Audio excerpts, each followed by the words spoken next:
नमस्कार विद्यार्थियों। आज हम देखते हैं एशिया की जलवायु के बारे में, जिसमें एशिया के सामान्य जलवायु प्रदेशों के बारे में विस्तार से चर्चा करेंगे। इस मुख्य जो बिंदु है सामान्य जलवायु प्रदेश, इसके अंतर्गत हम एशिया में जो जलवायु की विविधता पाई जाती है उन विविधताओं के आधार पर एशिया को जलवायु विभागों में विभाजित करने का प्रयास कर अध्ययन है। यह बीए पार्ट थर्ड ईयर के paper first regional geography of the world के अंतर्गत है। अब हम आगे देखते हैं एशिया की जलवायु को सामान्य भागों में या सामान्य तरीक़ा से कितने भागों में वर्गीकृत किया गया है, जिसमें पहला है भूमध्य रेखीय जलवायु, दूसरी है मानसूनी जलवायु, तीसरी है शुष्क जलवायु, चौथी है भूमध्य सागरीय जलवायु, पांचवी जलवायु का जो विभाग है वो है ईरानी तुल्य जलवायु, छठा जलवायु विभाग तुरान तुल्य जलवायु, नेक्स्ट है चीन तुल्य जलवायु, नेक्स्ट मंचूरिया तुल्य जलवायु, और नेक्स्ट है पर्वतीय तुल्य जलवायु, और नेक्स्ट है अल्टाई तुल्य जलवायु, और अगला नेक्स्ट है प्रेरी तुल्य जलवायु, और भी अगला नेक्स्ट है टेगा तुल्य जलवायु, और नेक्स्ट अंतिम है टुंड्रा तुल्य जलवायु। तो हमने देखा है कि हमारे एशिया महाद्वीप के अंतर्गत जो जलवायु प्रदेश है या जलवायु का जो सामान्य वर्गीकरण है उसे हम 13 जलवायु प्रदेशों में विभाजित करके अध्ययन कर सकते हैं।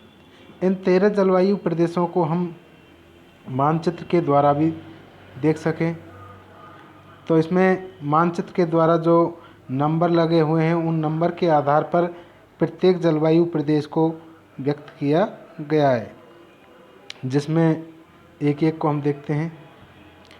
नंबर 1 पर ये क्षेत्र है जो भूमध्य रेखीय या विषुवत रेखीय जलवायु के अंतर्गत आता है, अर्थात इस भूभाग के अंतर्गत विषुवत रेखीय जलवायु पाई जाती है। नेक्स्ट है मानसूनी जलवायु। तो हमारे भारत से लेकर के ये टोटल जो क्षेत्र है, इस क्षेत्र में मानसूनी प्रकार की जलवायु एशिया महाद्वीप में पाई जाती है। नेक्स्ट है शुष्क जलवायु। तो जो अरब प्रायद्वीप है, अरब प्रायद्वीप का जो भाग है, इस भाग के अंतर्गत शुष्क जलवायु पाई जाती है। नेक्स्ट है भूमध्य सागरीय जलवायु। तो इधर ये जो क्षेत्र है रेड गोले के अंतर्गत जो भूमध्य सागर का निकटवर्ती जो भूभाग है, इस भाग में भूमध्य सागरीय जलवायु पाई जाती है। अगला है ईरान तुल्य जलवायु। ईरान जो देश है, तो इसमें विशेषकर ईरान के आसपास के जो देश हैं, क्षेत्र है, इस क्षेत्र में ईरान तुल्य जलवायु पाई जाती है। नेक्स्ट है तुरान तुल्य जलवायु।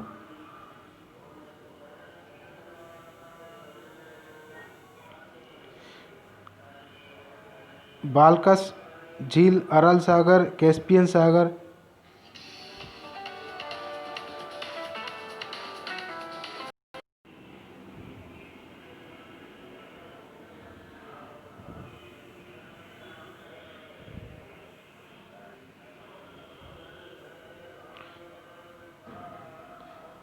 कैस्पियन सागर, अरल सागर, बाल्कस झील, इनके आसपास का जो भूभाग है इसमें तुरान तुल्य जलवायु पाई जाती है, जिसे हम रेड गोले के अंतर्गत भी देख सकते हैं।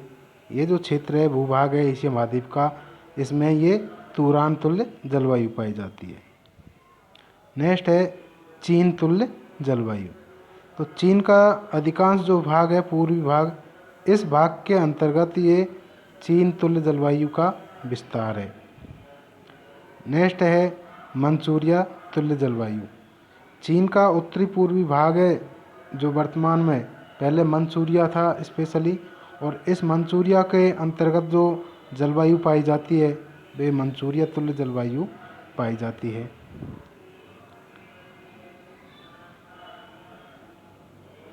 नेक्स्ट है पर्वतीय जलवायु। तो हिमालय पर्वत से लेकर के अल्टाई क्यानसांग, जो चीन और भारत के मध्य में जो श्रृंखला है, या पाममीर का पठार, तिब्बत का पठार से निकलने वाली जितनी भी श्रृंखला है, इस क्षेत्र के अंतर्गत पर्वतीय जलवायु पाई जाती है। नेक्स्ट है अल्टाई तुल्य जलवायु। तो जो अल्टाई पर्वत है क्षेत्र है, उस अल्टाई पर्वत क्षेत्र के अंतर्गत का जो भूभाग है, इसमें अल्टाई तुल्य जलवायु पाई जाती है, जो कि अधिकांश भाग चीन के अंतर्गत है। नेक्स्ट है प्रेरी तुल्य जलवायु। तो हमारे यहाँ जो प्रेरी स्टेपी घास है, जो प्रेरी अमेरिका के अंतर्गत जो प्रेरी घास है उसके समतुल्य है। तो इस स्टेपी क्षेत्र वाले जो घास का क्षेत्र है, इसमें प्रेरी तुल्य जलवायु पाई जाती है, जो कि रूस के कुछ क्षेत्र, जो साइबेरिया का जो क्षेत्र है, उसके अंतर्गत ये तो प्रेरी तुल्य जलवायु पाई जाती है। नेक्स्ट है टैगा तुल्य जलवायु। साइबेरिया रूस का जो अधिकांश भूभाग है, अर्थात एशिया का उत्तरी जो भूभाग है, इसमें टैगा तुल्य जलवायु पाई जाती है। और इस टैगा तुल्य जलवायु से भी उत्तर का जो अधिकांश भाग एशिया का है, तो वो नेक्स्ट जलवायु होगी, वो है टुंड्रा तुल्य जलवायु। ये जो क्षेत्र है, ये टुंड्रा तुल्य जलवायु के अंतर्गत आता है, जो कि एशिया महाद्वीप का बिल्कुल उत्तरी भूभाग है, जो कि आर्कटिक सागर से घिरा हुआ है। तो यहाँ पर टुंड्रा तुल्य जलवायु पाई जाती है। तो इस तरीक़ा से हमने मानचित्र में हमारे जलवायु के जो प्रभाग हैं, इन जलवायु प्रभावों को हमने देखा है, और जिसमें अब एक एक को हम विस्तार से परिचर्चा करते हैं। तो सबसे पहले ले लेते हैं हम भूमध्य रेखीय जलवायु। भूमध्य रेखीय जलवायु के बारे में हम देखते हैं। भूमध्य रेखीय जलवायु मुख्य रूप से एशिया महाद्वीप के अंतर्गत मलाया, श्रीलंका और इंडोनेशिया में पाई जाती है। यह जलवायु भूमध्य रेखा के दोनों ओर 5 डिग्री उत्तरी अक्षांश और 5 डिग्री दक्षिणी अक्षांशों के अंतर्गत फैला हुआ जो भूभाग है उसमें पाई जाती है। इस जलवायु की सबसे बड़ी विशेषता यह है कि यह जो जलवायु पाई जाती है भूमध्य रेखीय, इसकी सबसे महत्वपूर्ण विशेषता यह है कि यहाँ पर तापमान है वो उच्च होता है, और वर्षा है वो प्रतिदिन दोपहर के बाद में प्रतिदिन होने लग जाती है। औसत वार्षिक जो तापमान है यहाँ 26 डिग्री सेल्सियस तक रहता है। दैनिक तापमान अधिक से अधिक 30 डिग्री सेल्सियस और कम से कम 25 डिग्री सेल्सियस रहता है। किसके अंतर्गत? ये भूमध्य रेखीय जलवायु के अंतर्गत। इस भूमध्य रेखीय जलवायु वाला जो क्षेत्र एशिया महाद्वीप में है, यहाँ पर उत्तरी पूर्वी एवं दक्षिणी पूर्वी व्यापारिक आर्द्र हवाओं के मार्ग में पड़ता है, जिसके कारण ही यहाँ पर वर्ष पर्यंत वर्षा होती है। यहाँ जो औसत वार्षिक वर्षा है, इस क्षेत्र के अंतर्गत जो औसत वार्षिक वर्षा है वह 200 सेंटीमीटर से अधिक है। उच्च तापमान, अधिक वर्षा, इनकी वजह से इस क्षेत्र में उष्ण आर्द्र जलवायु पाई जाती है, और उष्ण आर्द्र जलवायु के कारण यहाँ पर चौड़ी पत्ती वाले सदाबहार वृक्ष पाए जाते हैं। तो इस तरीक़ा से एशिया महाद्वीप के अंतर्गत जो मलाया, श्रीलंका और इंडोनेशिया है, एक बार पुनः मानचित्र से बता देता हूँ कि एशिया महाद्वीप के अंतर्गत ये जो क्षेत्र है मलाया, इंडोनेशिया और इधर हमारे भारत के अंतर्गत है श्रीलंका। इन क्षेत्रों में यह भूमध्य रेखीय जलवायु पाई जाती है। नेक्स्ट लेते हैं अब मानसूनी जलवायु। तो मानसूनी जलवायु है उसे हम एक बार पुनः मानचित्र के द्वारा आपको बता देते हैं कि मानसूनी जलवायु वो कहाँ पाई जाती है और उसी से हम विश्लेषित कर लेंगे। तो मानसूनी जलवायु मुख्य रूप से हमारे भारत का जो भूभाग है, ये क्षेत्र है टोटल में जो रेड गोले के अंतर्गत कर रहा हूँ, इस क्षेत्र के अंतर्गत मानसूनी जलवायु पाई जाती है।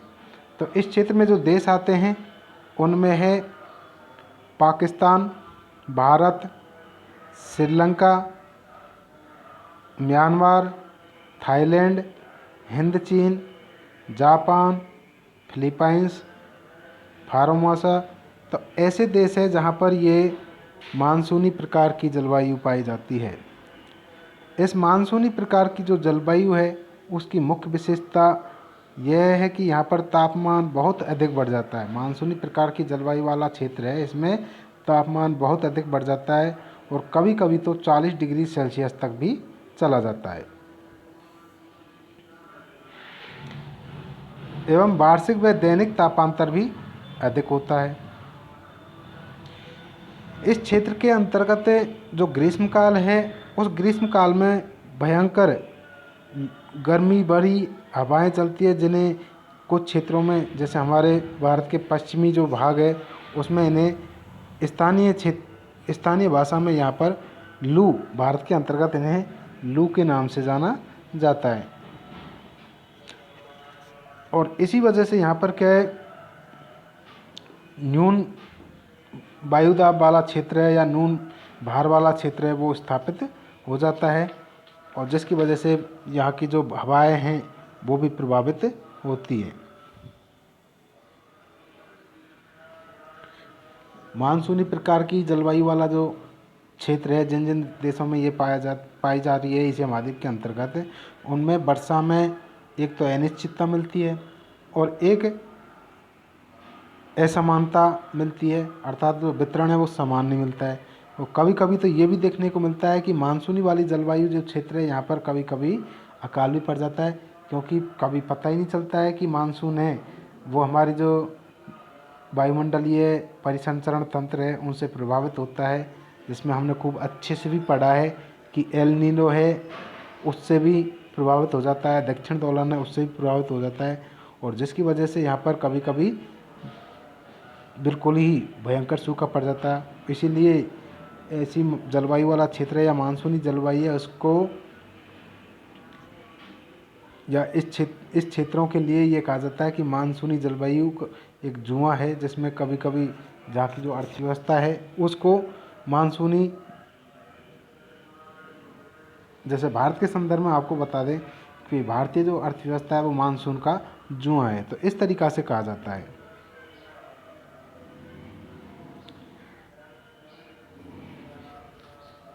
वर्षा की जो विविधता है, अनिश्चितता है, उसके बारे में तो हम इससे ही लगा सकते हैं कि जैसे भारत के अंतर्गत असम की जो पहाड़ियाँ हैं या मेघालय की जो पहाड़ियाँ हैं, यहाँ पर तो विश्व की सबसे अधिक वर्षा होती है।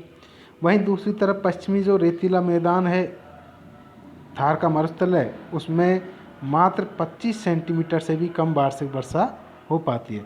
तो इस तरीक़ा से हमारे एशिया के जो देश मैंने अभी गिनाए हैं इस रेड गोले के अंतर्गत है। इन रेड गोले के अंतर्गत के क्षेत्रों में मानसूनी प्रकार की जलवायु पाई जाती है। नेक्स्ट है शुष्क जलवायु।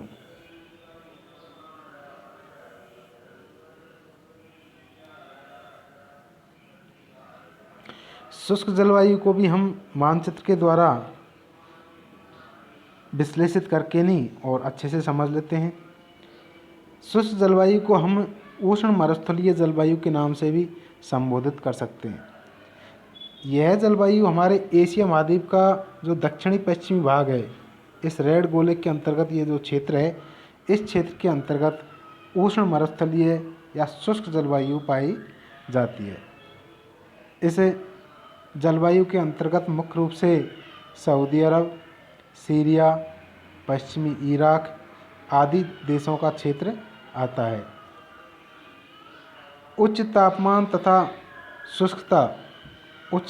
तथा शुष्कता यहाँ की जलवायु की प्रमुख विशेषता है। और ग्रीष्म ऋतु में यहाँ जो तापमान है वो लगभग 50 डिग्री सेल्सियस के आसपास तक पहुँच जाता है, जबकि शीतकाल में ये जो तापमान है वो मात्र 15 डिग्री सेल्सियस तक ही पहुँच पाता है। शीतकाल की रात्रि में कभी कभी जो तापमान है वो हिमांक तक भी पहुँच जाता है। इस क्षेत्र में आकाश ज़्यादातर स्वच्छ रहता है। धूल भरी आंधियाँ चलती हैं और धूल भरी आंधियाँ चलने के कारण, आकाश स्वच्छ रहने के कारण, तापमान अधिक होने के कारण यहाँ पर जो वर्षा की कमी पाई जाती है और उस वर्षा की कमी के कारण ही इस क्षेत्र में उष्ण मरुस्थलीय जलवायु पाई जाती है, अर्थात यहाँ पर मरुस्थलीय भूभाग पाया जाता है। नेक्स्ट अब देखते हैं हम भूमध्य सागरीय जलवायु। जैसा कि नाम से ही संबोधित है कि भूमध्य सागर जो सागर है, उस सागर के चारों ओर का जो क्षेत्र है, भूभाग है, उस क्षेत्र में जो जलवायु पाई जाती है वो भूमध्य सागरीय प्रकार की जलवायु पाई जाती है। तो रेड गोले के अंतर्गत भी में इसे छोटा भाग है, लेकिन इस भाग में जो आ रहा है ये भूमध्य सागरीय जलवायु के अंतर्गत है। इस जलवायु को रूम सागरीय जलवायु के नाम से भी जाना जाता है। तो भूमध्य सागर के आसपास में जो छोटे छोटे देश हैं, जैसे Turkey, Syria, Lebanon, Israel, Jordan, Cyprus आदि छोटे छोटे देश हैं, इन देशों में यह भूमध्य सागरीय जलवायु पाई जाती है। ये क्षेत्र एशिया महाद्वीप के पश्चिमी भाग में स्थित है। इस जलवायु की मुख्य विशेषता यह है कि ग्रीष्मकाल में वर्षा बहुत कम होती है और शीतकाल में अत्यधिक ज़्यादातर जो वर्षा है वो शीतकाल में ही होती है। ग्रीष्मकाल में औसत तापमान 24 डिग्री सेल्सियस एवं शीतकाल में 10 डिग्री सेल्सियस ही रहता है। वर्षा का वार्षिक जो औसत है वो 50 सेंटीमीटर से लेकर के 75 सेंटीमीटर तक रह जाता है। तो इस तरीक़ा से इस क्षेत्र में जो जलवायु पाई जाती है वो भूमध्य सागरीय प्रकार की जलवायु है। और यहाँ पर एक विशेषता और है कि इस क्षेत्र में जो रसदार खट्टे फल हैं उनकी अत्यधिक पैदावार होती है। नेक्स्ट है ईरान तुल्य जलवायु।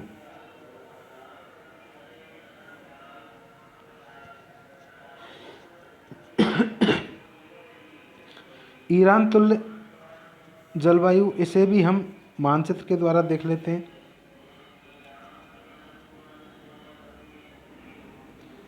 ये रेड गोले के अंतर्गत ईरान जो देश है उसके आसपास का जो भूभाग है, क्षेत्र है, इस क्षेत्र में ईरान तुल्य जलवायु पाई जाती है। यह एशिया महाद्वीप के पश्चिमी भाग में स्थित है और इस भूभाग में मुख्य रूप से जो देश सम्मिलित है उनमें है ईरान, पूर्वी इराक और अफ़गानिस्तान। इन देशों में यह जलवायु पाई जाती है। इस जलवायु की मुख्य विशेषता यह है कि गर्मियों में तापमान है वो उच्च रहता है, शुष्कता रहती है और सर्दियों में ठंड है वो बहुत ही कड़क पड़ती है। कभी कभी तो गर्मियों में जो तापमान है वो 75 डिग्री सेल्सियस तक पहुंच जाता है और सर्दियों में जो तापमान है वो 0 डिग्री सेल्सियस तक भी या इससे भी नीचे चला जाता है। रात्रि में ओस, कोहरा ये पड़ जाते हैं। यहाँ की जो वर्षा की विशेषता है तो वर्षा बहुत ही कम मात्रा में पाई जाती है, अर्थात मात्र 25 सेंटीमीटर वार्षिक वर्षा ही हो पाती है। और वर्षा की कमी के कारण यह जलवायु प्रदेश अधिकतर शुष्क ही रहता है।